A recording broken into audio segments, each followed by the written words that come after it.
In this video I'm going to look at this Outin Fino, which is a new battery-powered electric espresso coffee grinder. Really interesting because it fills a space in the market between these cheaper hand grinders and the more expensive desktop ones like the Niche Zero, which, you know, the last time I was kind of looking into electric coffee grinders, the Niche Zero seemed to be the minimum point where it was worthwhile actually investing in an electric coffee grinder that would do espresso fineness grind. Whereas this thing is, you know, way cheaper than the Niche Zero. The Niche Zero is about £550. This is 180, I think, without a discount, but they offer discount codes. I've got one in the description in this video, and you can obviously, you know, this sort of brings it right down much closer to the price of a good hand grinder. So very interesting, and of course it's completely portable, ideal for sort of taking with, you know, with this, which is also equally portable. You know, good camping setup if you're into that sort of thing as well. It's just sort of a fantastic solution for that's good enough for around the house, a daily coffee setup, but also good enough to take with you, you know, when you're traveling as well. So let's just get stuck in. I just want to mention briefly the ethics with this. I've sort of made this commitment to not taking freebies in exchange for videos on this channel. I have bought one of these with my own money as a gift for someone, and I actually told Outin that I wasn't doing videos in exchange for products anymore. They kind of more or less insisted that they would want to send me one, but I said, I laid out the terms. I'm not doing it in exchange. I'm not doing the video in exchange for the product. You know, they're welcome to send it to me, but that's the end of it. You know, if I decide to do a video, it's on my own terms, on my own schedule, and they accepted all of that. I'll put the email on screen so you can see that. So hopefully that sort of, you know, solidifies the commitment to the position on that sort of thing on this channel.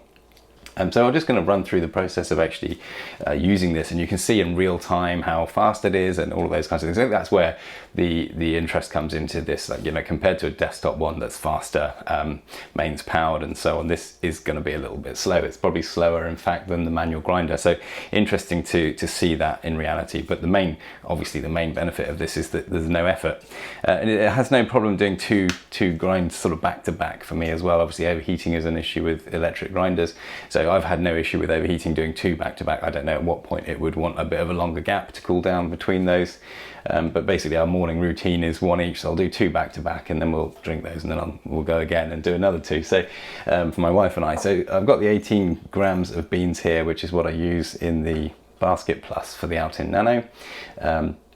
So that's ready to go in there, and I've just pre-weighed this. And the nice thing with this is you've got this wide hopper on the top, which is much wider than the opening on the hand grinder here. So it's way easier to fill. So we can just kind of just chuck these in the top here, and they just drop right in. And then you can close the hopper like that.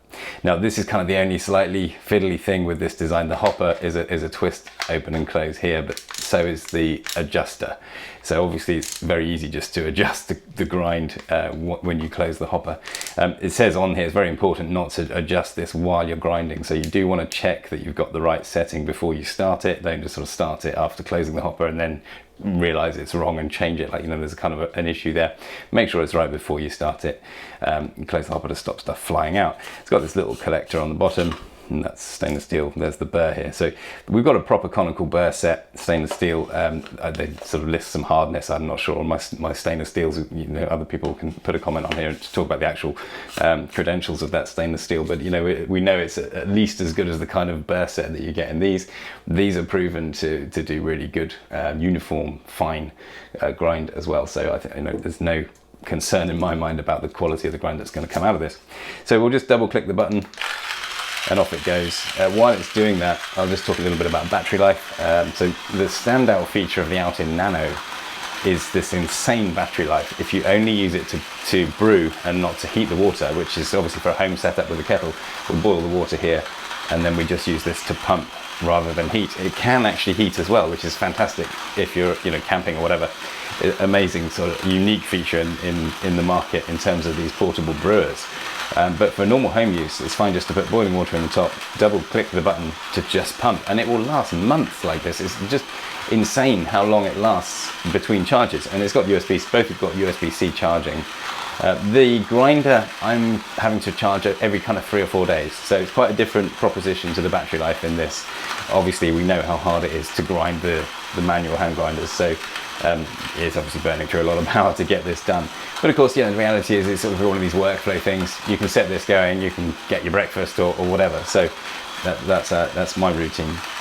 Obviously with the Outin Nano, we're using this Basket Plus. I think if you're going to get one of these and you're going to the effort of you know, this kind of setup with the proper grinding at home, get the Basket Plus so that you can have a proper double shot in the Outin. It's just a far superior experience, and it comes with this sort of dosing funnel that sits on the top magnetically there.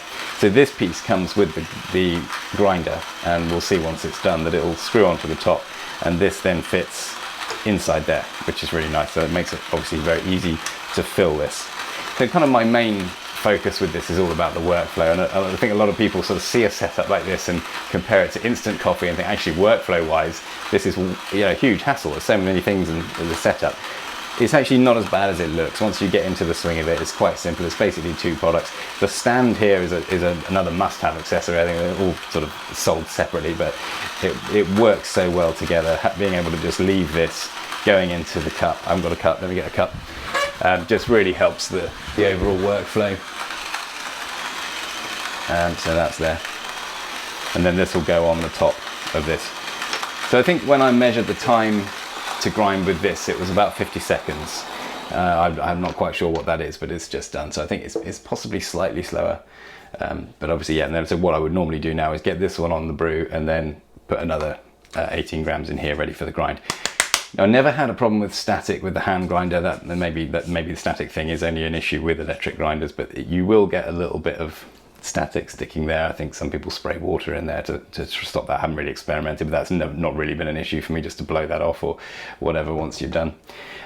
So you can put this on the top here. Now this comes with another little cap that you can screw onto the top there, so you can actually just sort of take this with you as freshly ground coffee and take this with you without having to take that. And obviously a bit of a smaller setup if you were just going off somewhere and wanted to be able to do one espresso somewhere else.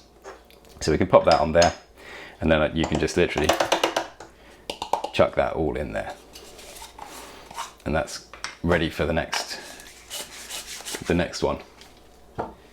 And then it's just the normal case of you get a little wiggle and a little tamp. This all comes with the Basket Plus, or you know, if you buy the Outin kit with the Basket Plus, I'll just reboil this. Technically you're not supposed to reboil it because it loses more oxygen or something, but obviously normally it's just the first boil. So a little spin on the tamper gets that nice and flat, and then you can put that on there. Obviously we're getting more into the Outin Nano territory, which I've done other videos on, so I won't dwell too much on that, but just finished off the process, and then that sits in there. So apart from that little issue with, you know, when you close it and the adjuster, this is a fantastic sort of format product. It's a little bit bigger overall than the Nano. It comes with its own little travel pouch as well, which is nice if you do want to take it away, and then you can obviously just complete the process. And this is why it's so much easier to use this stand, because you haven't got to stand there holding it. A lot of people are, I think, slightly concerned that there's not enough clicks to go round. So obviously you've got 1 to 10 here and that's it, but you've got 2 dots in between each of the 1 to 10s. And I've just done this one on a 1 and then a 2 dots, so 1.2 dots in this scale, and that seems to be about right for a pretty close to 30-second extraction. I've not really bothered tuning it too much or worrying too much. I know that it could go a little bit finer by 2 clicks if I needed to, and obviously then you can open it right up for something like pour over or cafetiere grind if you wanted to do that as well. So it solves a problem, solves the gap in the market. That will click off in a second. I didn't put the lid on, but yeah, there we go. So that's lovely, perfect espresso in there. It does continue to dribble a little bit, which is the only sort of, you know, there you go, it is what it is. But yeah, really happy to recommend this. Like I said, I bought one as a gift for someone as well now, in addition to the one that I got for free, which of course I'm grateful for, but it was great to see them commit to sending it to me even after I sort of specified these terms that the video was not going to be done in exchange for the product. I think that says a lot about how much they want to stand behind this product. Yeah, so I mean, it's fantastic, really. We're now using this much more. So normally in the morning routine we would have used the cafetiere, and then maybe sort of the 11s coffee would have been this previous would have been this with the hand grinder, but now our sort of round of 2 coffees each in the morning is easy just to do with this setup. So it does really take a lot of the effort out of the process, and without going up to the sort of price point of the Niche Zero and those kinds of products. So yeah, really interesting. Like I said, yeah, I've had no problem doing sort of back-to-back grinds with this. I haven't really found the point where it does overheat. I don't know how many you'd be able to have to do sort of back-to-back before you'd have overheating issues. But obviously, you know, unless you're sort of making coffee for loads of people, I don't think that's going to be a problem in real life. Do check out the other videos I've done on the Outin Nano. I've done a couple now, looking at the sort of setup and the workflow of that, and I'll see you there.